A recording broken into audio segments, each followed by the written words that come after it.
আমার বোনের কষ্ট হবে ভেবে দুলাভাইয়ের সাথে যেভাবে কাজ করলাম তা জানলে তোমাদের ওইটাও দাঁড়িয়ে যাবে। তাই ভিডিওটা দেখার আগে আটোসাটো হয়ে বসে যাও, কানে হেডফোন লাগাতে ভুলো না। ভিডিওটা শুরু করার আগে একটাই রিকোয়েস্ট, তোমার আপুর চ্যানেলটি সাবস্ক্রাইব করে রাখো। তাহলে শুরু করি আজকের গল্প। ৫ মাস চাকরি করার পর আমার বদলি হলো এমন এক শহরে যেখানে আমার বোন ও দুলাভাই থাকেন। বদলির খবর শুনেই মনে এক ধরনের আনন্দ কাজ করছিল, কারণ অনেক দিন পর পরিবারের কাছাকাছি থাকতে পারব।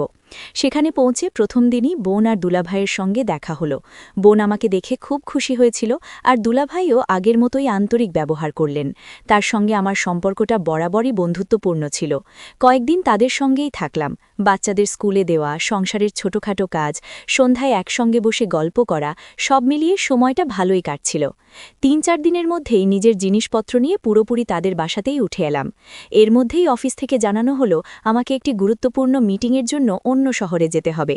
প্রস্তুতি নিয়ে আমি রওনা দিলাম এবং বোনকে জানিয়ে গেলাম যে ৪ দিন পর ফিরব। ফ্লাইটে ওঠার ঠিক আগ মুহূর্তে আমার বস ফোন করে জানালেন যে বিদেশি ক্লায়েন্টরা খারাপ আবহাওয়ার কারণে তাদের ফ্লাইট বাতিল করেছে, তাই মিটিং আপাতত স্থগিত। খবরটা শুনে আমি আর দেরি না করে বাড়ি ফিরে যাওয়ার সিদ্ধান্ত নিলাম। সন্ধ্যের দিকে বাসায় এসে দেখি মূল দরজাটা ভেতর থেকে বন্ধ। প্রথমে ভাবলাম হয়তো কেউ আমাকে শুনতে পায়নি। বেশ কয়েকবার বেল বাজালাম, দরজায় নক করলাম, কিন্তু ভেতর থেকে কোনো সাড়া পেলাম না। ধীরে ধীরে আমার মধ্যে দুশ্চিন্তা বাড়তে লাগল, কারণ তখন বোন একাই থাকার কথা। দুলাভাই সাধারণত অফিসের কাজে বাইরে থাকেন, আর বাচ্চারা স্কুলে। মনে হলো হয়তো বোনের শরীর খারাপ হয়েছে বা কোনো সমস্যা হয়েছে। আমার কাছে তখন চাবিও ছিল না। কিছুক্ষণ ভাবার পর সিদ্ধান্ত নিলাম পেছনের দিকে গিয়ে ঘরে ঢোকার কোনো উপায় আছে কিনা দেখি। বাসার পেছনে গিয়ে দেখি রান্নাঘরের জানালাটা খোলা। সেটা দেখে কিছুটা স্বস্তি পেলাম। সাবধানে জানালা দিয়ে ভেতরে ঢুকে পড়লাম। ঘরের ভেতরে ঢুকে প্রথমে চারপাশে তাকালাম। টেবিল বা ড্রয়িং রুমে তেমন কিছু অস্বাভাবিক চোখে পড়ল না। ঠিক তখনই লক্ষ্য করলাম বোনের ঘর থেকে কিছু অদ্ভুত শব্দ আসছে। শব্দগুলো আমাকে থমকে দিল। আমি ধীরে ধীরে বোনের ঘরের দরজার কাছে গেলাম। দরজাটা পুরোপুরি বন্ধ ছিল না, সামান্য ফাঁক ছিল। অজান্তেই আমি ভেতরে তাকিয়ে ফেললাম। যা দেখলাম তা দেখার মতো কিছু ছিল না। মুহূর্তের মধ্যেই বুঝে গেলাম আমি এখানে থাকা উচিত নয়। শরীরের ভেতর দিয়ে একটা অস্বস্তিকর শিহরণ বয়ে গেল। মাথায় শুধু একটাই কথা ঘুরছিল, যদি তারা বুঝতে পারে আমি এভাবে ঘরে ঢুকে পড়েছি তাহলে তারা ভীষণ লজ্জায় পড়বে। আমি আর এক সেকেন্ডও সেখানে দাঁড়ালাম না। নিঃশব্দে সেখান থেকে সরে এলাম এবং ঘর থেকে বেরিয়ে গেলাম। সিদ্ধান্ত নিলাম কিছু সময় বাইরে কাটাবো, যাতে তারা নিশ্চিন্তে তাদের সময়টা কাটাতে পারে। কাছের যে কোনো একটা রেস্টুরেন্টে গিয়ে বসে পড়লাম। সেখানে বসে সময় কাটাতে কাটাতে মাথার ভেতর নানা চিন্তা ঘুরছিল, কিন্তু নিজেকে বোঝালাম যে কিছু না জানাই ভালো।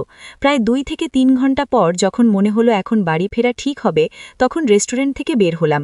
রেস্টুরেন্ট থেকে বেরিয়ে আমি ধীরে ধীরে বাসার দিকে রওনা দিলাম। মাথার ভেতর তখনও আগের দৃশ্যগুলো ঘুরপাক খাচ্ছিল, কিন্তু নিজেকে বোঝানোর চেষ্টা করছিলাম যে এসব নিয়ে বেশি ভাবা ঠিক নয়। বাসায় ফিরে এসে দেখি সবকিছু স্বাভাবিক। বোন স্বাভাবিকভাবেই কথা বলল, যেন কিছুই হয়নি। দুলাভাইও কিছুক্ষণ পর বাসায় ফিরলেন। রাতের খাবার একসঙ্গে খাওয়া হলো, কিন্তু আমার ভেতরে একটা অদ্ভুত অস্বস্তি কাজ করছিল।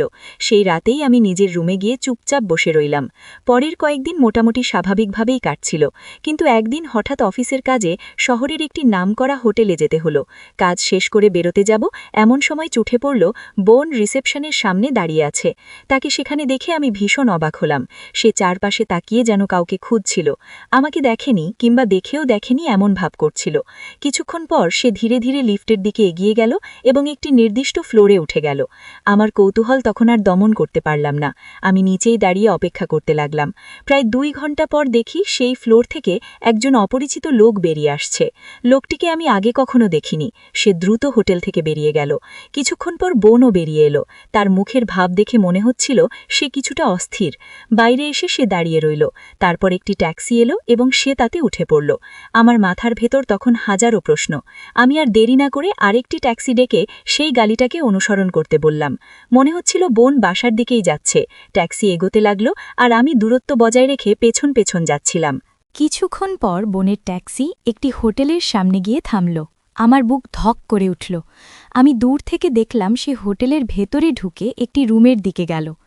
প্রায় 2 থেকে 3 ঘন্টা পর সে আবার বেরিয়ে এলো, কিন্তু এবার সে একা ছিল না। তার সঙ্গে যে মানুষটিকে দেখলাম তাকে দেখে আমি পুরোপুরি হতভাগ হয়ে গেলাম। সেই ছিল আমার বড় ভাই সুমন। আমি কিছুতেই বুঝতে পারছিলাম না বোন আর ভাই কেন একসঙ্গে হোটেলের রুমে থাকবে। তারা আলাদা আলাদা ট্যাক্সিতে উঠে চলে গেল। আমি সেখানে দাঁড়িয়ে নির্বাক হয়ে রইলাম।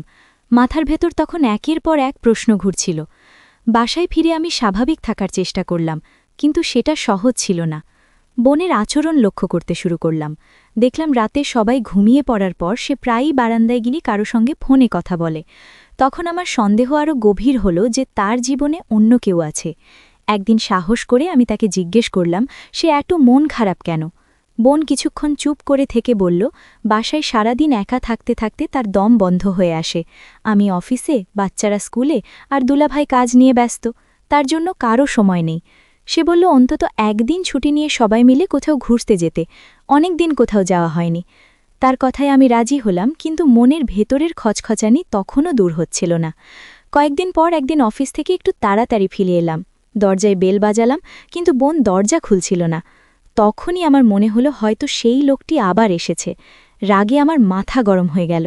আবার আগের মতোই রান্নাঘরের দিক দিয়ে ঘরে ঢুকলাম। ভেতরে ঢুকে দেখি ঘরের জিনিসপত্র এলোমেলো অবস্থায় পড়ে আছে। হঠাৎ বোনের চিৎকার শুনতে পেলাম। আমি দৌড়ে ঘরের ভেতরে ঢুকে দেখলাম সেই লোকটি বোনকে জোর করার চেষ্টা করছে। মুহূর্তের মধ্যে আমি কাছে থাকা একটি লাঠি দিয়ে তার মাথায় আঘাত করলাম। সে সঙ্গে সঙ্গে মাটিতে পড়ে অজ্ঞান হয়ে গেল। বোন দৌড়ে এসে আমাকে জড়িয়ে ধরে কাঁদতে লাগল। সে বলল আমি ঠিক সময়ে এসে তাকে বাঁচিয়েছি। আমি তাকে শান্ত করে জিজ্ঞেস করলাম লোকটি কে আর এখানে কি করছিল। বোন প্রথমে কিছু বলতে চাইছিল না, কিন্তু আমার চাপের মুখে সে কান্নায় ভেঙে পড়ল। সে বলল লোকটি প্রথমে চোর সেজে এসেছিল। তখন আমি তাকে বললাম তার অন্ধকার দিকগুলো আমার অজানা নয়, আমি হোটেলে তাকে এই লোকটির সঙ্গে দেখেছি। আমার কথা শুনে বোন পুরোপুরি ভেঙে পড়ল। কাঁদতে কাঁদতে সে আমাকে বলল, তামিম দয়া করে দুলাভাইকে কিছু বলো না, আমার পরিবারটাকে বাঁচাও। তার চোখে তখন ভয় আর অসহায়ত্ব। আমি রাগ সামলাতে পারছিলাম না। বললাম তুমি এতগুলো পুরুষের সঙ্গে জড়িয়ে নিজের সংসার নষ্ট করছো, তোমার লজ্জা হওয়া উচিত। আমার কথায় বোন আরও ভেঙে পড়ল। সে বলল সে ঠিকই বলেছি, তার বেঁচে থাকার কোনো অধিকার নেই। এই কথা বলেই সে আলমারির ভেতর থেকে একটি বন্দুক বের করল এবং নিজেকে শেষ করে দেওয়ার চেষ্টা করল। আমি মুহূর্তের মধ্যে তার হাত ধরে ফেললাম এবং বন্দুকটা কেড়ে নিলাম। ভয়ে আমার শরীর কেঁপে উঠছিল।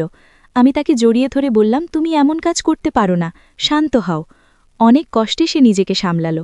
আমি তাকে বললাম সব সত্যি খুলে বলো, আমি তোমাকে সাহায্য করব। আমরা তখন সেই লোকটিকে একটি চেয়ারে বেঁধে ফেললাম এবং তার মুখ ঢেকে দিলাম। কিছুক্ষণ পর বোন ধীরে ধীরে তার জীবনের ভেতরের গল্প বলতে শুরু করল। সে জানাল বিয়ের শুরুতে শ্বশুর শাশুড়ি তাকে খুব আদর করতেন, কিন্তু সন্তান হওয়ার পর ধীরে ধীরে সব বদলে যেতে থাকে। শাশুড়ি আর আগের মতো খোঁজ নিতেন না, সময় দিতেন না। বোন বহুবার বোঝানোর চেষ্টা করেছিল যে টাকায় সব সুখ কেনা যায় না, কিন্তু শ্বশুরবাড়ির মানুষরা সেটা বুঝতে চাইতেন না। এই সময় আমাদের মায়ের শরীর খারাপ হলে বোন কিছুদিনের জন্য বাবার বাড়িতে চলে আসে। তখন আমিও ইঞ্জিনিয়ারিং কলেজে পড়তাম। মায়ের মৃত্যু আর বাবার অসুস্থতার কারণে বাড়ির পরিবেশটা খুব ভারী হয়ে উঠেছিল। সেই সময় ভাইয়ের এক বন্ধু প্রায়ই আমাদের বাড়িতে আসত। তার নাম ছিল সুমন। সে বোনের মুখে কষ্ট আর একাকিত্ব দেখে ধীরে ধীরে তার সঙ্গে কথা বলা শুরু করে। বোন তখন খুব একা ছিল, কেউ তার কথা শোনার মতো ছিল না। একসময় সুমনের সঙ্গে তার বন্ধুত্ব গড়ে ওঠে। সুমন বোনের বাচ্চাদেরও সময় দিত। একদিন হঠাৎ সে বোনকে ভালোবাসার প্রস্তাব দেয়। বোন সেই প্রস্তাবে হতভাগ হয়ে যায় এবং স্পষ্টভাবে জানিয়ে দেয় যে সে এমন কোনো সম্পর্ক চায় না। এরপর বোন আবার শ্বশুরবাড়িতে ফিরে আসে, কিন্তু সেখানে ফিরে এসেও তার একাকিত্ব আর বিষণ্ণতা কাটেনি। কিছুদিন পর হঠাৎ সুমনের ফোন আসে। সে আগের আচরণের জন্য ক্ষমা চায় এবং শুধুমাত্র বন্ধুত্ব রাখতে চায় বলে জানায়। বোন দুর্বল হয়ে পড়ে এবং আবার তার সঙ্গে কথা বলা শুরু করে। ধীরে ধীরে তাদের মধ্যে আবার দেখা হওয়া শুরু হয়, কিন্তু শ্বশুরবাড়ির লোকেরা সুমনের আশা একদমই পছন্দ করতেন না। তাকে বাড়িতে আসতে নিষেধ করা হয়। তখনই সুমন আর বোন বাইরে, বিশেষ করে হোটেলে দেখা করার সিদ্ধান্ত নেয়। একদিন হোটেলে দেখা করতে গিয়ে সুমন তার সীমা অতিক্রম করে ফেলে। বোন মানসিকভাবে দুর্বল ছিল, সে প্রতিরোধ করতে পারেনি। পরে সুমন তাকে বোঝায় যে এতে কোনো ভুল নেই, এতে নাকি মানসিক শান্তি পাওয়া যায়। ধীরে ধীরে বোন নিজেই সেই ভুল সম্পর্কের গভীরে জড়িয়ে পড়ে। এরপর একদিন সুমন জানায় তার এক বন্ধু গোপনে তাদের ভিডিও করেছে।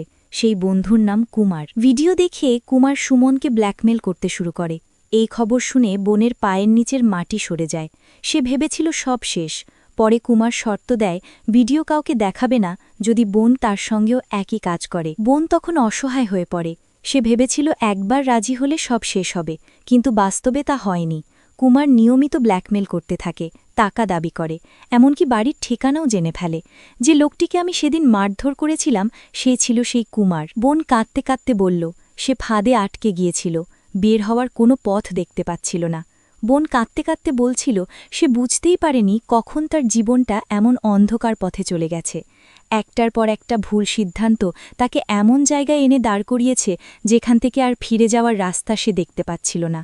সে বলল কুমার শুধু টাকা নয়, তার শরীর আর সম্মান সবকিছুর ওপর অধিকার দাবি করতে শুরু করেছিল। ভয় দেখাত যদি কথা না শোনে তাহলে সব ভিডিও দুলাভাই, শ্বশুরবাড়ি, এমনকি পুরো সমাজের সামনে ছড়িয়ে দেবে। সে প্রতিদিন আতঙ্ক নিয়ে বাঁচছিল, কারো সঙ্গে কিছু শেয়ার করার সাহস তার ছিল না। দুলাভাইকে সে ভালোবাসে, সংসারটাকেও নষ্ট করতে চায়নি, কিন্তু ভয় আর লজ্জা তাকে বোবা করে দিয়েছিল। আমি শুনে স্তব্ধ হয়ে গিয়েছিলাম। এতদিন যাকে আমি নিজের চোখে সন্দেহের দৃষ্টিতে দেখেছি তার পেছনে যে এত ভয়ঙ্কর গল্প লুকিয়ে আছে তা কল্পনাও করিনি। ঠিক তখনই কুমারের জ্ঞান ফিরে আসে। সে চেয়ার বেঁধে রাখা অবস্থায়ও হাসছিল। আমি তার ফোন নিয়ে ভেতরের সব ভিডিও ডিলিট করে দিলাম। তাকে হুমকি দিয়ে বললাম আজকের পর যদি তাকে কোথাও দেখা যায় তাহলে সরাসরি পুলিশে অভিযোগ করব। কুমার তখন ঠান্ডা গলায় বলল, তুমি কি মনে করো শুধু আমার ফোনে ভিডিও ছিল? এই কথা শুনে আমার মাথায় যেন বাজ পড়ল। সে জানালো সুমনের ফোনেও ভিডিও আছে এবং তারা দুজনে মিলে অনেক দিন ধরেই বোনকে ব্ল্যাকমেল করে টাকা নিয়েছে। এই কথা শুনে বোন আবার ভেঙে পড়ল। সে বলল এখন তার সামনে আর কোনো পথ খোলা নেই, মরে যাওয়া ছাড়া। সে বারবার নিজেকে দোষ দিচ্ছিল, বলছিল যদি সে নিজের আকাঙ্ক্ষাকে নিয়ন্ত্রণ করতে পারত তাহলে আজ এই দিন দেখতে হতো না। আমি তাকে শক্ত করে ধরে বললাম এখন এসব ভাবার সময় নয়, ভুল হয়েছে কিন্তু এখনও সব শেষ হয়ে যায়নি। আমি তাকে বোঝাতে চেষ্টা করলাম তার সন্তানদের কথা ভাবতে, তাদের ভবিষ্যতের কথা ভাবতে। সে কাঁদতে কাঁদতে বলল সে দুলাভাইকে কিছুই বলতে পারবে না, কারণ সত্য জানলে সে তাকে ছেড়ে চলে যাবে। আমি তখন বুঝতে পারছিলাম পরিস্থিতি খুব দ্রুত হাতের বাইরে চলে যাচ্ছে। ঠিক তখনই বোনের ফোন বেজে উঠল। সে ভয়ে কাঁপতে লাগল। আমি তাকে বললাম শান্ত হও, ফোন ধরো। ফোন ধরে সে জানল শ্বশুর আর শাশুড়ি 2 ঘন্টার মধ্যেই বাসায় ফিরবেন। এই খবরটা শুনে আমি দ্রুত সিদ্ধান্ত নিলাম। বললাম আপাতত কুমারকে এই ঘরেই আটকে রাখতে হবে। আমরা তাকে ভালোভাবে বেঁধে রাখলাম যাতে সে কোনোভাবে পালাতে না পারে। 2 ঘন্টা পর শ্বশুর শাশুড়ি বাসায় ফিরলে আমরা কিছুটা স্বস্তি পেলাম। সেদিন রাতটা খুব টানটান উত্তেজনার মধ্যে কেটে গেল। পরদিন সকালে বোন চা বানালো, আমি সুযোগ বুঝে চায়ের মধ্যে ঘুমের ওষুধ মিশিয়ে দিলাম। কুমার চা খাওয়ার কিছুক্ষণের মধ্যেই ঝিমিয়ে পড়ল এবং জ্ঞান হারালো। তখন আর দেরি না করে আমি পুলিশে ফোন করলাম।